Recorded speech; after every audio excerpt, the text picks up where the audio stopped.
G'day everybody, Simon here, Explosive Action. I'm back for a book update. I've got a bunch of horror pulp novels we're going to take a look at, so let's get into it. So this is not an update of books about horror movies. This is an update of books with a horror theme. Pulp novels from the 70s, the 80s, that kind of really good stuff. Something I've been starting to get into a little bit lately. If you may recall, 3 years ago, for long-time viewers, I did 2 videos on a haul of science fiction pulp novels that I picked up at my local markets. And that really started me off with a collection. And not only that, it's kind of given me another entertainment outlet because I started to read a lot more. And this is something that I always wanted to do. And now I find time to read as well as listen to music and watch movies. Before going to bed, I read a chapter of whatever the hell sci-fi pulp book that I've pulled out. Pretty random choosings each time. I just pull one out. But I wanted to get a few horror ones, and a lot of that is the fault of the Paperbacks from Hell book, and just seeing really cool covers and hearing lots of good thoughts and reviews on some of these classic books, some of these writers. And I'm by means not an expert. I'm not even a novice at this stuff, so I can't tell you much about these authors. But we're just going to take a look at the cool covers, and we're going to read the synopsises of these few books that I've got here. So let's get into it. The first one here is from Edward Jarvis, who was also the author of Pestilence. This one is an amazing cover. I'm going to have to show them a bit close, I think. The Squirming Menace, Maggots. Look at that. Such a good, awesome looking image there. Very much something that could have come off like a 1991 death metal cover. You got the one eyeball, you've got a maggot in that eye socket, and it's just everything's coming out, the teeth, it's just gross. Absolutely fantastic. We will read the synopsis. On the back, it all starts with the discovery of a dead hedgehog in a boiler shed. Meanwhile, not many miles away, a man watches in disbelieving horror as his own body is eaten alive. For deep beneath the surface of the earth, the maggots are multiplying, lurking in the blackness until the time is ripe to burst out on an unsuspecting world. Maggots! Just outstanding. So good. Let's see if I can get years for these things. They don't often put them on the back, but usually around the first page or so. 1986, first published, and apparently it's a first pressing, so there you go. Or first issue pressing, whatever. Maggots, it looks glorious. And when I go through these, do please chime in the comments. As I said, I'm a novice at this stuff. I'm just enjoying starting this hobby and reading these things. So if you've got different things I should be taking a look at, do let me know. Next up we've got, and a lot of this is another thing I like about this, or at least something that I'm not concerned about, is condition of these things. As long as the cover is good enough and it's all held together, she'll be right. I mean, this is an example of one. Carnosaur. And it's dog-eared, it's been read 1,000 times, it's barely hanging on. It's fine. This is not like, some boutique Blu-ray here. It's fine. I'm good with this. It's got a bit of a history behind it. Carnosaur, Prehistoric Terror Strikes. This one's great. Big, dinosaur sort of claws, blood and gore coming off them. Amazing. This is from Harry Adam Knight. Read from the back. A primal scream of victory. It towers above its victims. Its scary hide the colour of dried blood. Its flat reptilian head split by the glittering row of curved and pointed teeth. Its eyes cunning, its breath foul. Its claws capable of ripping a human being apart in the time it takes to blink. For 150 million years it ruled the world, and now it's back. Carnosaur. From the author of Slimer, and I've got another one from this author, and I've seen the cover for Slimer. It looks fantastic. Some of these are, all of this was lucky, I'll say offline buys, even though they were all online, but they weren't eBay, right? Through local groups, through friends, that kind of thing. So the prices were what you'd expect. For standard books, not eBay pricing. For some of these things, they go, ooh, horror novel was in Paperbacks from Hell, $50. No, we're not doing that around here. Carnosaur, this one, let's see if we can get a date, 1984, and also appears to be the first edition. So there you go. awesome Carnosaur. And from the same author, unfortunately, this is one thing I don't like, is the price stickers that don't come off. And I tried to get it off, and I started taking the paint, so I had to put it back. The Fungus, amazing. Look at that. The Fungus. Annoying price sticker right across his face. Screw you, Victor Harbour Book Exchange. I mean, come on, seriously. Anyway, fungus is growing out of his nose and his mouth. Amazing. From the author of Slimer and Carnosaur. So yes, I need to get Slimer now. The new Stephen King, says Starburst magazine. Well, there you go. It started small, a tiny fragment in a London laboratory. Now it covers the entire city. The fungus, it grows on you. It begins as a tiny patch on your skin and then it spreads. Some it kills quickly. They are the lucky ones. It's a plague that cannot be halted, a creeping horror that threatens all mankind. The fungus. Outstanding. Loving these blurbs. So good. This is from 1985, so there you go. The Fungus. Amazing.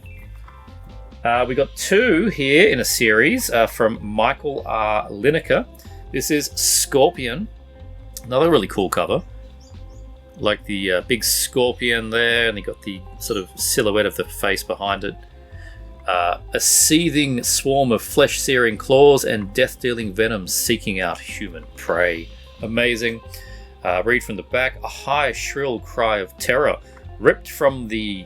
It's a little bit, a bit battered around here. Ripped from the... It's actually really battered on this one. Her taut throat? What? Anyway. Thousands of black scuttling insects, curving tails arched over their backs, and pinged arms splayed out. It really is worn on the back here. They surge towards her, sensing her warmth, the promised food. In moments, her body was covered by a flowing blanket of hungry scorpions. We got there in the end. Scorpion. Amazing. I wonder how this kind of damage happened. I think something sticky's been put on the back here, or like a wet piece of paper, and then they pulled it off when it was dry. Something like that. Very annoying, but look, whatever. It's all good. Doesn't bother me. There's stuff you're never going to find mint anyway, and not for the price I'm willing to pay. 1980, this one came out. The year I was born, Scorpion. Which we follow up with Scorpion Second Generation.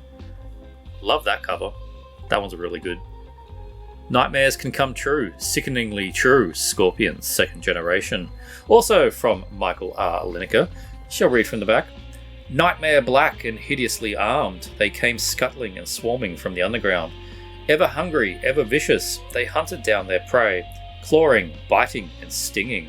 The scorpions have returned. This time grown huge, irradiated, mutant, their claws could strip the living flesh off a man or woman down to the white bone, could snap and splinter the bone into tortured fragments, gouging, tearing, blinding. They held their bloodied victims while they pumped spurts of venom into their agonized body. The scorpions have returned, and the stench of death seeped over the countryside. Oh, how detailed is that?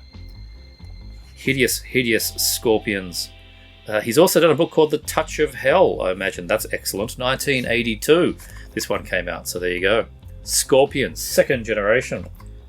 And the last one in this pile is... Oh, I love this cover. The Brain Eaters. Look at that. Let's just absorb that in. He is not having a good day. I don't know if he's being eaten or if he is the eater. His giant mouth would indicate he is to eat the brain, but oh man. Author of The Howling, Gary Brandner. The Eruption of Deathlust, Beyond the Bounds of Horror. Brain Eaters. This is quite a sizable one, a bit more than the others, about 280 pages. Never had he seen anything like what was happening to Hank Stransky. Red blotches formed on the skin across his face. They darkened into shiny pustules. Oh, I love that word, pustule, which broke like ripe boils, discharging a gooey liquid. These are Carcass lyrics. Hank jumped up from the bar stool and span completely around like a man in a mad dance. First, a workman goes crazy in a public bar with a broken bottle. A taxi driver murderously slams his cab into a crowd of pedestrians. A newlywed bride slaughters her husband in a restaurant, plunges through a plate glass window. 3 strange violent deaths, 3 different cities, all on the same day. These are the only first of thousands. Something has gone terribly, horribly wrong. Brain Eaters. So good. When did this one come out? Did we go find a year? 1985 again. There you go. Brain Eaters. So they're all very 80s today. Before I get into the next pile, I'm going to show you a few photos. About a month ago, I went to a book fair. It's an annual book fair that takes place in one of the great university halls, and it's a fantastic building. But they completely filled the place with books, and it was very, very hard to get any footage in there because it was absolutely packed. Otherwise, I would have tried to do a video on that one. But I did take a photo of my haul. So as you can see here, I picked up a pretty nice array of science fiction pulp novels. Some authors you'll know, some you probably don't. Some excellent covers all around. The good thing about this place is you're paying $1 or $2 a book. There's no price gouging. Everything is really well priced. So yeah, really, really good fun. And I got a nice bag full of books. So the next pile is all from the same author. And if you're going to know any of the authors that I've shown, this would be the one that you would know. They are all from Guy N. Smith, who was quite famous for a few series, but particularly this one, Night of the Crabs. This one I got a little while ago, and it's just been waiting for some extra books to be shown, to have a collection update to be worthy of showing in. And yeah, Night of the Crabs. I mean, look at that. It's outstanding. Quite a well-known one, this. So yeah. In the tradition of the rats, which I think was also his book, the Welsh coast basks in the summer tranquility. Then the drownings begin. Not until the monstrous crustaceans crawl ashore, their pincers poised for destruction, does the world understand the threat it faces. A seafood cocktail for the strongest stomachs. Excellent pun. I love that. I love the prices these things used to be. Even in Australia, this was $1.75 when it came out. But 60 whole pence in the UK, and no American pricing. They must have had different sort of regional rules there. But yeah, this is 1976, and will be pretty high up the list of when I get to choosing my next book to read. So yeah, Night of the Crabs, amazing. And that caused me, when I got that one, that caused me to put in some eBay watch lists just to give it a chance to see what would happen. And nothing ever came up for a good price until somebody I know was selling a few books on Facebook, got them for a good price. Particularly, this is the one, Crab's Moon. There's a few in this Crab series. Yeah, the classic horror bestseller, Crab's Moon. A bit more written on the back here. Death was emerging from the sullen sea. As night settled on the peaceful coastal town, the only sounds to be heard were the gentle lapping of waves on the shingle shore and the rustle of grasses in the sandy dunes as a warm breeze blew on shore. Occasionally came the echo of distant laughter and music from the unsuspecting holiday camps. Then they lurched out of the water, moon-driven, coldly mad in their need to destroy, to kill, to eat. In their hundreds, huge and evil, they crawled, waving their claws of death, feeling their way towards their prey. There are new night sounds now, the scraping of giant bodies across the rocks, the clicking of monster claws, screams of agony suddenly stilled, the crunch of bones, the sickening sucking and munching of the grisly feast begins. The crabs have invaded once more. If you're 12 years old, that is the best thing you have ever read, and you just would have jumped all over it, absolutely. You would have hidden it from your parents. But that's amazing cover again. Guy and Smith, the author of over 80 books, ran his own mail-order bookshop specialising in rare science fiction, horror and crime on the Welsh border. There you go. It's a nice little thing on the front. Yeah, Crab's Moon actually called Night of the Crabs too, so it is a direct sequel from 1984, but this edition 1994.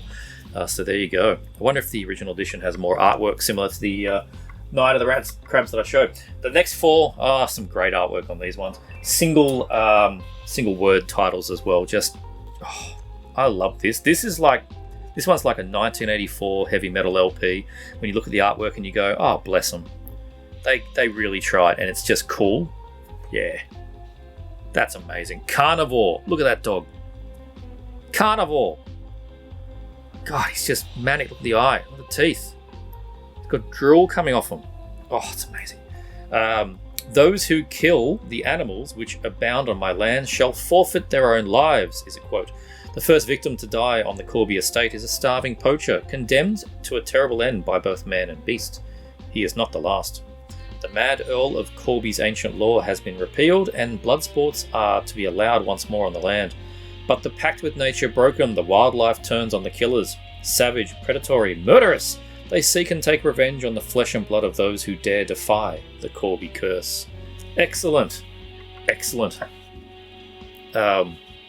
Just fantastic. Let's take a look at the year. Originally 1988, but also 1993 reissue here. Carnivore, fantastic. But it's the next three that really grabbed me. Just their simplicity, the uniformity, and just such good covers. Such good covers. We start with Locusts. Oh man. Oh, look at, I'm just drooling over it. Look at those locusts all over him. He's not having a good day. Just amazing. A winged nightmare of terror. It seems the start of a glorious summer as Alan Alton and his new family settle into their new home in the Shropshire Hills. Shropshire. Then the insects start to appear. First there's one, then hundreds, thousands, millions. A smothering tide of destruction covers the land. As the heatwave continues week after week, the horde of invaders grow. A hideous red-eyed devastation spreading across town and country, biting, stripping, devouring everything and everyone in their path. Britain is being eaten alive by locusts. So good. So good. Let's take a look at the year on this one. 79, but also a 93 edition. So awesome there. Locusts. And the next two for me, the covers The Island. Look at that. We got some Fulci zombie going on here. A nightmarish hell from which there is no escape. Damn right there isn't. Long ago, the Laird of Ulva, that's spelt like the band too, angry that he has no hair, as in hair, H-E-I-R, not hair, even though this guy has no hair, abandoned his wife and 4 daughters to a hellish fate on the isolated Isle of Ulva. These bodies were never found, or so the legend said.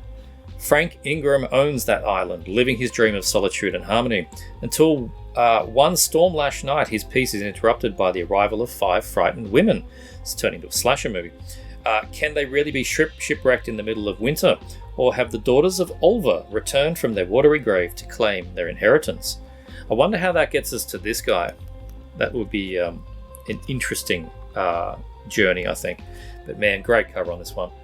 Well, we've got a year on this, is 88, and is the first edition from 88. So there you go.